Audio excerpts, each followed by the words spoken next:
What's going on, everybody? Jarmy D here, back again with another Black Ops 2 gameplay. And if you can't hear it already, there are crickets in the background. And that would be because I am outside, chilling in my front yard, just enjoying a nice night. It's kind of dark, just like I like it. I like when the moon's a good half or under. But anyway, what I want to talk about today is commentators and their comments. Well, I tell you what, let's make this a little bit broad. YouTubers and their comment section. Now, I know there are a lot of YouTubers out there that are way too big and receive way too many comments to interact fully with their audience. Now, on the same hand, there are a lot, and I do mean a lot of YouTubers out there that are trying to get some love shown on their videos, that are trying to grow their channels, and they aren't quite at the size of which they can't necessarily respond to every or at least a select few comments. Now, right now my channel is really small, so if someone likes a video and they share who they are and I see it, or they follow me on Twitter, then I make sure I favorite that at the least. And I will even save it for a little bit and retweet it later, especially if it is a larger YouTuber or a middle-sized YouTuber or someone that has a larger audience than me, which is pretty much the majority of anybody that's going to come and see this video at the moment. You know, right now I believe I'm sitting on 8 subscribers, but I've only been going at this about 2 months. And my intentions are to get a good backlog of videos so that when I do reach out to people to come look at my channel, they have something to look at. You know, there's a lot of people out there that are starting their channels up and they're about begging for subscribers and they have 20, 30 videos. You know, to me, that is completely premature. You know, you're just now figuring out what you want to do and just now coming into your own. Unless you're one of those phenoms or one of those people that just happens to have the knack for it, you know, you are not going to be one of those people, typically, that gets on here and has a huge audience from the get-go. You know, just typically that doesn't happen. So my thought and process, or plan of attack, if you will, for YouTube is to take and build myself a nice backlog, and while building that backlog, trying to reach out and find those people in the community that respond back. And this is where the comments come into play. When I'm out looking around trying to find people to interact with and talk to, I try to find people that interact back. Because let's face it, if they're not interacting back, then you're just wasting your complete time. Now, whether or not you're trying to reach out or whether you're just trying to network to get to know people, it's still the same process.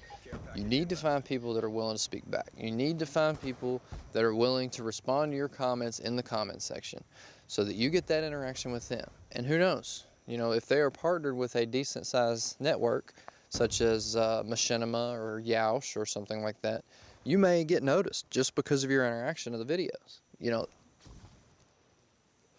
that is always a possibility because it is all about exposure. You know, if say, just for instance, Machinima sees you constantly posting on a few of their guys' videos, and that guy's consistently interacting back with you because you're having engaging conversation or any type of, you know, standout type of comment, then they're going to see that. And who knows, they may cruise on over to your channel if you have a channel. You know, it's really easy to tell if somebody, you know, on YouTube, you see a funny comment, you click their name, you're going to be on their channel, and you'll be able to tell real quick if they're trying to build something and become a YouTuber, or if they're just somebody that's out there watching videos, you know. So this is a very, very good tactic that can be utilized that I don't think a whole lot of people really consider. You know, your wittiness in a comment section can as much impact your success on YouTube on videos that aren't your own as your own commentaries and your own gameplays. You know, this is all a possibility.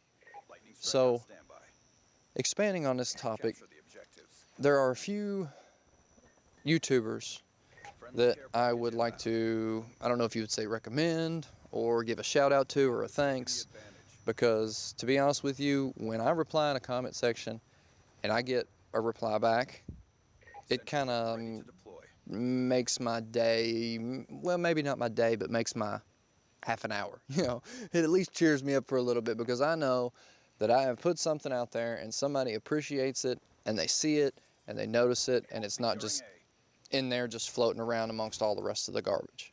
You know, I try not to comment too much on large channels, especially if the topic is just not worth it, or unless I feel like they're doing something wrong and I want to hit my Twitter feed to hit it with a negative comment on the feed. Otherwise, I'm not usually going to do that. You know, I'll like their video, which will show up on my Twitter feeds, so I don't really see a whole lot of sense in commenting. Like I said, the comments get so flooded out. You know, and I do believe there are some YouTubers out there that try to reply to the first 500 or so, even the larger guys, but that's beside the point. So, going on to the people I was talking about, you know, the very first one, or first couple, I guess I should say, I should give both these guys a shout out, but Faded Lime and Adam Entertain. You know, these two guys, one, Faded Lime being from Canada, and Adam Entertain, I believe, being from New York. Two completely different backgrounds, two completely different, you know, ways of doing their commentaries and their gameplays. But two guys that pay attention to what their fans are saying. They read the comments, they take the feedback, you know, and they interact. And that, to me, even if it's just a LOL or a, yeah, you're right, man, or, you know, that's some BS, you know, it doesn't matter, you know. All that interaction helps.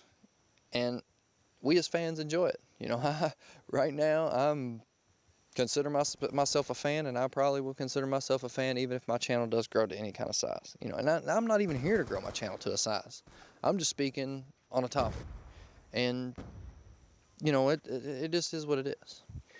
So after I found those two guys, I kept on cruising around, and the next person I came across was Super Pook.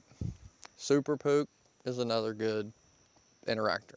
She will interact with her comments, she will retweet, she will favorite your likes, you know, all that stuff that if you're, and I know that a lot of this stuff, especially with the Black Ops 2 gameplays, is driven toward 12-year-old kids or that range of age. That right there can make a little boy's day and make him come back the next day to watch your video. So I'm telling you, all these little things are important. So if you're a YouTuber right now and you're not on Twitter, you need to get on Twitter.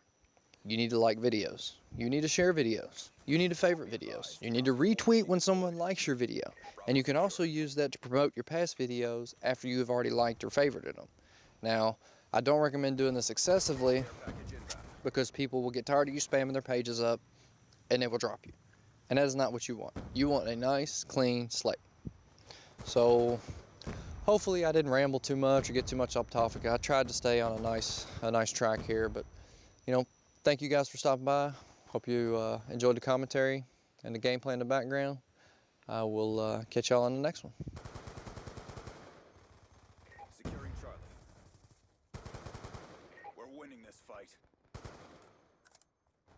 Losing B. Care package awaiting orders. Hellstorm missile inbound.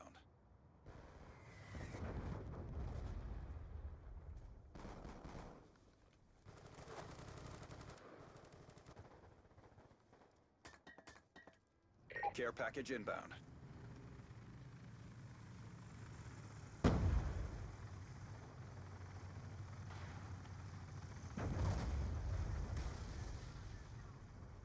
Hellstorm missile awaiting orders.